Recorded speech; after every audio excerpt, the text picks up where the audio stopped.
just wondering what I'm going to do to actually make this crowd a little bit excited. And then the excitement happened. There was a gentleman sitting right in the front here, and he got the crowd moving, and thank you, sir. I think you're moving out of the hall right now. Fine.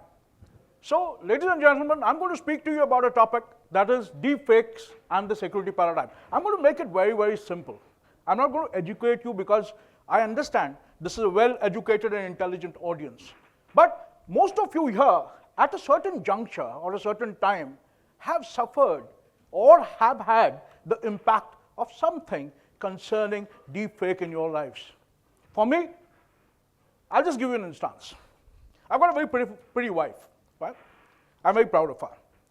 And every time she goes into the beauty parlor and she comes out, she asks me, how do I look? My credit card says 20,000 rupees down. My mind says nothing changed. So at the same time, I will take you through a series of slides that I have made, and I couldn't miss out this guy. He's in the news. He's the peacemaker, right? He's going to get the Nobel Prize. So just see what... So ladies and gentlemen, I couldn't miss Trump, and I had to show him to you to break the monotony in the crowd and break ice with you. So let's go further. Well, this is not working. Okay. That was supposed to appear later, but that is Captain Sanjay Sharma. He just spoke to you, right? I don't know the person from the beginning. This is the first time I'm seeing him. And I picked up his picture because I saw him on the panel. And when I saw him on the panel, I picked up his picture and said, let me start with making him look like Tom Cruise.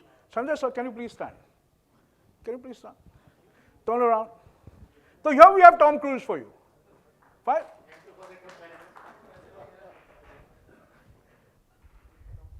Everybody seen him just now? And he gave the opening address, I guess. Everybody knows who this guy is? Brad Pitt? And here is Major Muhammad Ali Shah. Major Muhammad Ali Shah, can you please stand? So there's Major Muhammad Ali Shah, and that's there for you. So why do you need to be concerned about this deepfake paradigm? The problem is there are a lot of military officers sitting here right now, and I want to focus this at you. Why do you need to be concerned? As humans, we judge. How many of you say that we do not judge? Can anybody have a show of hands that I don't judge anyone? Humanity itself, your personality, condescends. And that's why you judge. The problem is you are deemed a criminal on the perception of the act, even before you're given a chance at justification. Lots of us here, since we are military officers, we also know there's a process called the court-martial. Right? The court-martial procedure is such that there is a show cause notice given to you, an act that you have committed. Nobody knows the truth of that act. That act has been taken and put on a piece of paper. A certain amount of army regulations and rules have applied to that act, and that is shown in the environment. And the environment, without giving you a chance to actually justify your act, or prove yourself, or to see whether it is right or wrong, says, iska to court-martial hua hai. You might come out of the court-martial 3 months later as absolutely a person that is not involved in that court-martial. But you have not been given the chance to justification. And that, gentlemen, is the concern. Now, next please. This happened yesterday. As I was looking at my presentation, this is Armored Corps officer called Noel Goodwin. And on my Instagram, I got this message. Please note, this is a fake account of my name operated by some scoundrel who has been contacting my friends and asking them for money. So please be aware, I have already reported this account. And exactly 3 minutes later, I get this on my Instagram post. It says, he sends me a follow request, and I write, reporting this fraud account. Next. Next, please. Can somebody click? Yeah. Now, this is a Pakistani man named Sattar Baksh. He opened a cafe with a Starbucks logo, with his face on it, and named it Sattar Baksh. Fine? Starbucks sued him, and they lost, because he said that's my name and face in the logo. The fact is, he's done something. He's copied the same insignia, but what happens at the end? the judiciary or the rules are not in place to basically protect the rights of Starbucks. Next. All of us speak about the web, right? We've got something called the surface web, we've got the deep web, and we've got the dark web. Before I start my presentation in proper, we got to know the difference between it. The surface web is only 4% of the complete internet. The deep web is 90% of the complete internet. And what lies within the paradigm of deep web is academic information, medical records, legal documents, everything that is open is there within the deep web. And then you have something called the dark web. Something that is working 24/7, trying to get into your focus, trying to get into your modules, trying to get into your laptops, trying to get into your mobile phones, and trying to procure all relevant data possible to be used someplace at some time. For your kind information, everybody of you, your data is already available. It takes me precisely 2 minutes to find out every damn detail about you, including your savings, your housing, your property, and your bank accounts, because you are constantly being profiled. As you walked into the Park Hotel, right from the security camera at the gate, which was looking into your car to see who you are, to the reception, there are 2 security cameras facing the gate, you are being profiled. Every time you enter the airport, you're being profiled. The problem is, profiling is fine, but when profiling leads to analysis, there lies the situation. It's like a court-martial. Your facial appearance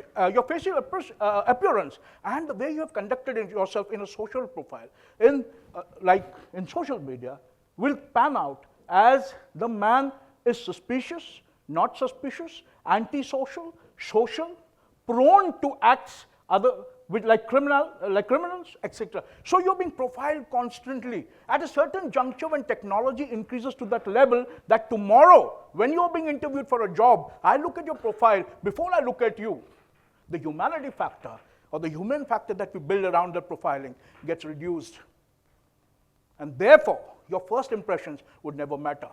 What matters would what you put into the open, what you post on Instagram, what you tweet on the X, what you put on Facebook, what is your social profiling. So the problem is that you need to be aware that you are in the picture throughout. So deepfakes, it is the new frontier of physical and cyber crime. And everybody can be profiled. India has a deepfake problem, but today, is it a crime? That is the question we need to ask ourselves. Is it going to be featured as a crime? That's me and my wife. Nice little picture she posted of me on Instagram without asking me. And deepfake is synthetic media. You all guys know it. But what I can do with deepfake is I can change the person that I want to be for a social profile. That's me, Jesus and Mother Teresa. That's me and Alia Bhatt. I love the lady. That's me and Avatar. Me and Deepika Padukone. And that's me with the goddess Durga. Let's go ahead. The recent deepfakes in India, you see there was Katrina Kaif's photo. Okay, a little bit of skin show. And here we have the skin show's percentage increasing. Then we had Manish and Sangeeta Phogat. Then we have Kajol's face being morphed. And then we have Amitabh Bachchan, also his voice being morphed and a certain amount of political statement being made. Lots of us dream of a better life. So let's see this little video. Can you just play this, please, somebody? I'm sorry, this.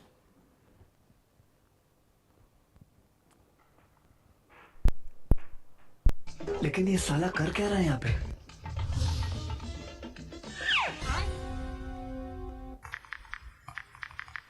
अरे साला क्या बात है sir?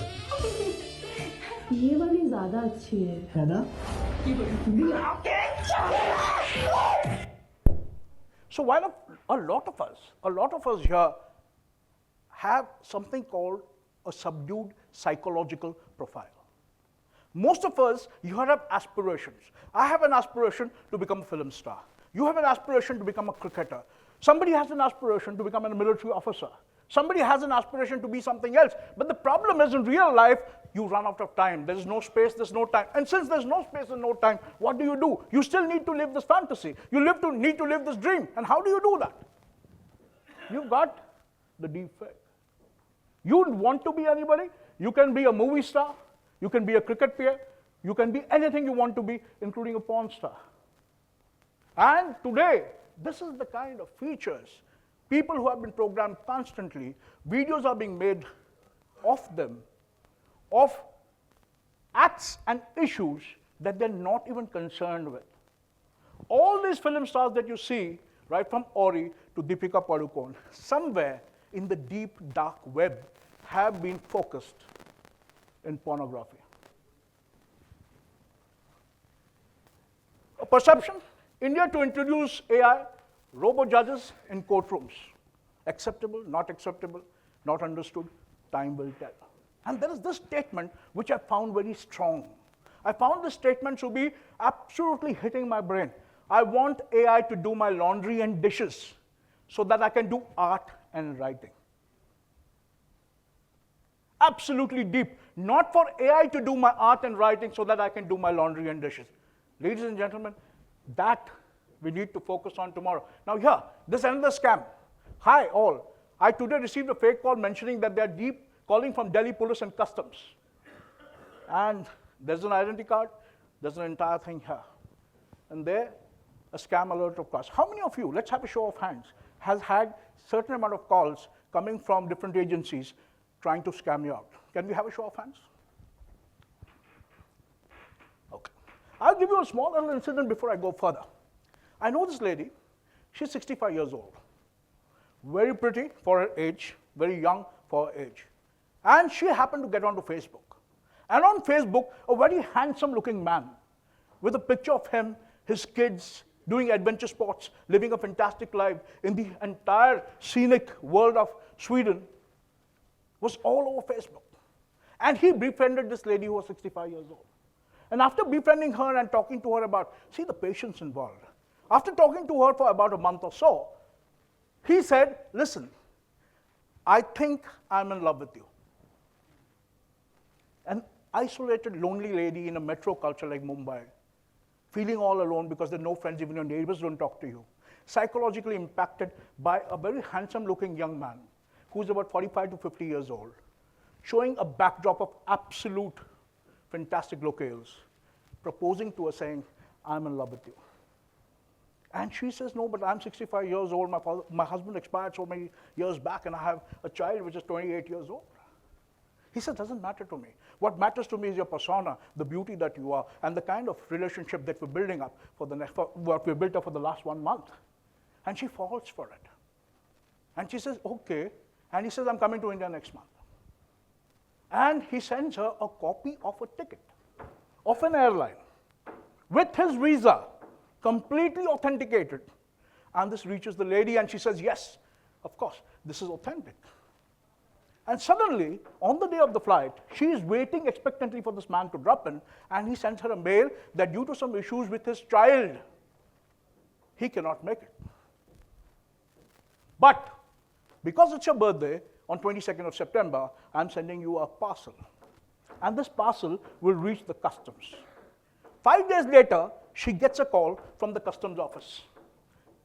The voice, absolutely like somebody from a government office. He introduces himself, says there's a parcel in your name, we need to open it, we need your permission to do so, because this parcel contains suspicious items. 65 years old, doesn't know what to do, doesn't know where to go to, can't profess her love in public. She says, okay, open it. Immediately, 1 hour later, they open it and send the pictures of her name on a parcel with thousands of dollars in it. Thousands of dollars in it. She gets almost a heart attack. She says, what's this? She says, your parcel has 10,000 US dollars. This is your money, it has been sent to you. We need to show it to the customs department. We are the customs department. We need to process it. And you need to pay 4.2 lakh rupees to get this parcel. 65-year-old lady. Once again, I'm getting there. Absolutely lonely. Totally scared now. She doesn't know what to do. And she transfers 4.2 lakh rupees to a completely authenticated customs customs bank account number. 4.2 lakhs gone. Once again, after 2 days, she gets a call. Your parcel has been sent, but courier charges of 8,000 rupees because it's being sent by a special parcel is required. And she again transfers 8,000 rupees. This entire procedure continues for a long time. The lady loses 14.5 lakhs. 14.5 lakhs. And when she went to the police, she went with documents that were totally with the stamp of the customs, the head of the customs department, the voice that was, she had started recording the voice that was there was morphed to signify that it was the voice of that customs officer. And she got duped of 14.5. It was absolutely human deception taking place with use of technology and something that we are faking all the time. The costliest types of cybercrime is business email compromise. Second is investment. Third is confidence/romance fraud. And you see, and the last is government impersonation. In India, surprisingly, government impersonation takes first place. Theory of relativity समझाई, quantum physics समझाई, पर झड़ती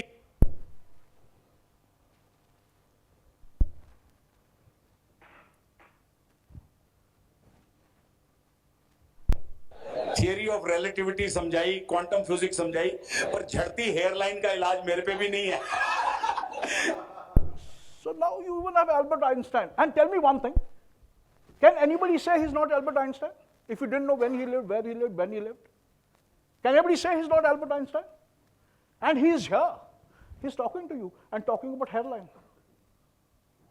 The problem is that the historical chronology of deepfakes has evolved over time. And the rapid evolution from 2018 to the present is full scale. Today, there are sites on the internet that are absolutely so precise that even an expert without the tools of AI or counter AI cannot detect whether it is fake or not. The new reality, we are entering an era where seeing is no longer believing. How many of you have heard about that song by Simon and Garfunkel? It's called Sound of Silence. Please hear it today. He sang it 40 years back. And I think that song applies completely to us today because this is the new reality. We are not even there. We don't know whether seeing is believing. That's me. And this is almost Narendra Modi. He's wearing a peacock, so maybe he looks a little different. So simple. Tell me, the uniform is the same. The medals are the same. The peacock is the same. Only the face changed. 63% surge in cybercrime cases. India experienced 7,000 complaints every day since 1st Jan 2004. 7,000 complaints every day, ladies and gentlemen. And you see what is happening here. The cybercrime hotspots in India. Nu was number one for a very long time, and suddenly it is Bharatpur. And if you go down and Google Nu and the entire layout of how this apparatus works and where do these people function from, you'll be surprised. These are unpad log, 8th standard pass, uneducated, sitting on hilltops and with their mobile phones trying to scam people. And in a recent incident, happened to one in my family only,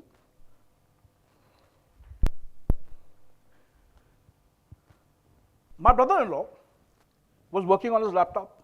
Suddenly he got a call. And without thinking, he put his call on. He didn't realize that it was a video call. He stared at his mobile screen, and on the other side, there was a woman wearing nothing, doing things to herself.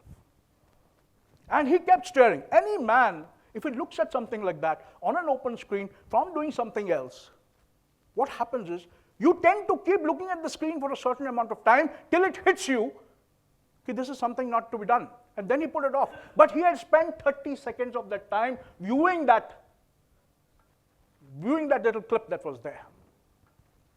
Immediately, he got a call in exactly 1 minute saying, jaldi se jaldi paisa transfer karo, nahi to ye pura video, and they sent him the entire video. They had taken a screened video. We'll send it all on your platforms and show it to your wife.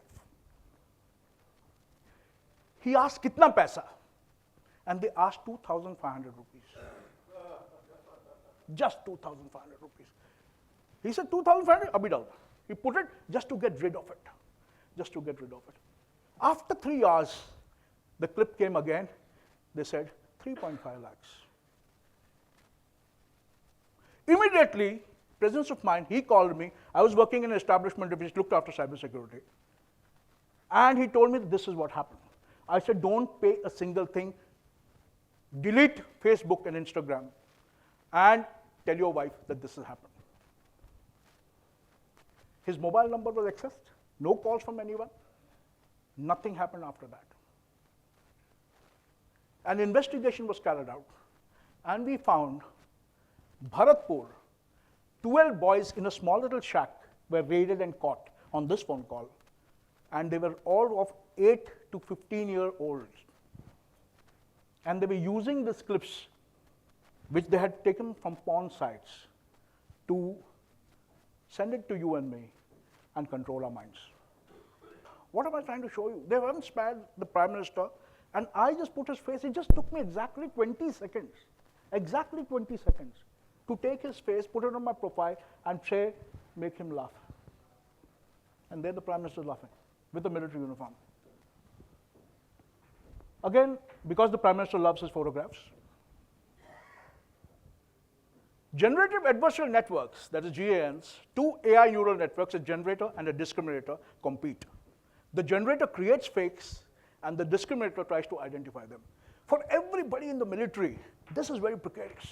Every time a weapon system comes in, there are counter weapon systems to negate the effect of that weapon system that comes into the market. And this is exactly what is happening here. You make something, there is somebody always synthesizing it to see how we can do it better or how we can negate it. So the AI works like that. Autoencoders, this is amazing. It is used to compress and then reconstruct data effectively, swapping the facial features or voice patterns of one person into another. And simple. Everybody here has Gemini? I hope you do.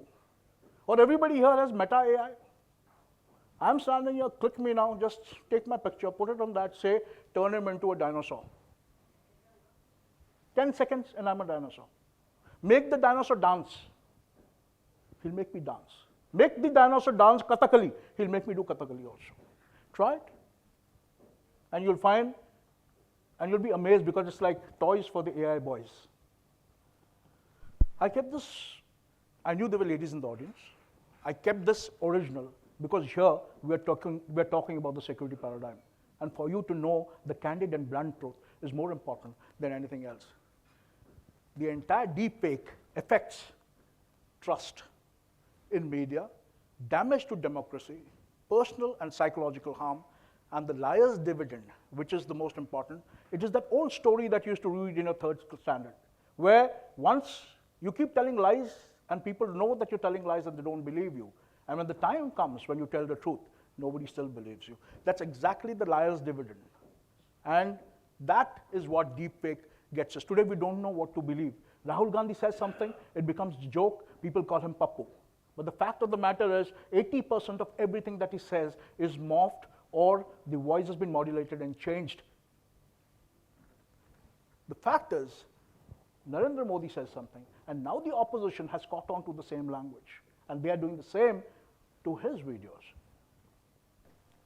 A deepfake growth in the 2024 election here, please take your eyes to India, is plus 280%.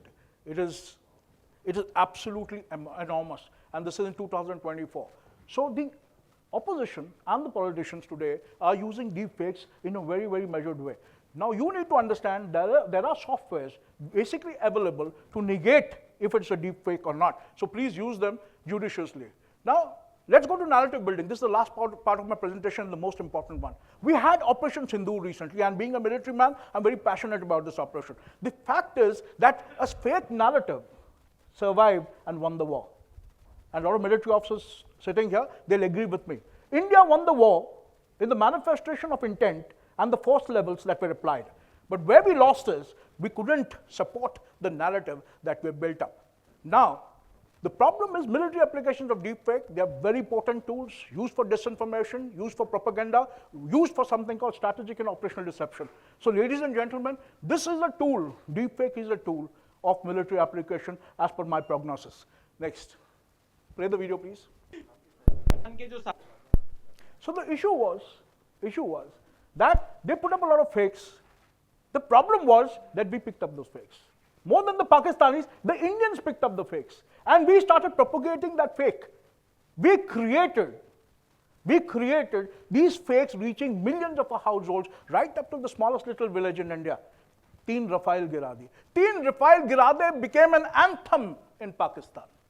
Why? Not because of the Pakistani population, not because of the foreigners, but only because of our own public and media, because we started questioning our government and we started questioning the military. We started questioning not the success that we had achieved, but the casualties that were propagated by the enemy. No confirmation of the same. Till date, we do not know gire ki nahi gire. But yet, everybody in every Indian household asked, "Ya teen Rafale gire ki nahi gire?" Arey ladai hai. This is war. And in war, things will be hit, things will be destroyed, infrastructure will be destroyed, humanity will be killed, people will die. And that is war. And that is what war was about. And India won the battle, but we lost the narrative. And going ahead, so many fakes were created. Just read them. Fakes of 2022 of a aircraft dropped was shown as a Rafale. An artificial Rafale wing was made, painted with the nomenclature of the Rafale and pictured and shown, where Indian population, when you see the graph, says 1,026,000 people send that fake picture in 2 minutes. All over, questioning it. सच है क्या, सच है क्या, सच है क्या? वो सच है क्या के चक्कर में तुम लोगों ने पूरे देश में दहशत मचा दी. So the practices of deepfake can be many types. Now you've seen, I've shown you Operation Sindoor and how we messed up. And how we messed up because we started believing Pakistan and the fakery. Well, we did not absolve ourselves of the duty as a responsible citizen to hold the government's hand and to support your military. So let's now come down to practitioners of deepfake. And the biggest practitioners of deepfake are basically the entertainment industry. Right from the movies like Avatar to what you see today as, initially, when you used to watch these cartoon movies, it used to take a series of artists to draw this entire movement of the cartoon. Today, the AI does it for you, and seamlessly. Can you play a video where it was put first time on the Instagram? It got 2.6 million views in 1 hour. For anybody who's been a YouTuber, for anybody who's been on Instagram, you know that every 1 million view earns you money. And by making videos like this and putting it on your site, because there are no rules to protect or against these videos, you earn a lot of money. So this is business for those people who are working from a shanty of 110 square feet. Next. Basically, you're all being profiled. Deepfake is a threat which is almost akin to a military threat to a nation. And it can destroy not only governments and societies, but also your family. Can you just play this last video before I end? So basically, the Prime Minister is given a very simple solution. He says, I'm not against deepfake or morphing being used for the entertainment industry or anything like that, as long as it is not used adversely. Even in the entertainment industry, he says, put in a statement there or a watermark saying that this is generated by AI. So I think a simplistic solution for a man of the earth. And the fact is that deepfakes are here to stay. It is not for me to get into the technicalities of it, because technology and technique changes every 3 months. What is more important is that you and me in this audience are aware, make the people who work with us aware, and make our families aware so that you don't fall to this. Imagine, today, your daughter is subjected to something like this. What will happen to the entire family? Leaving you with this thought, thank you very much, and God bless.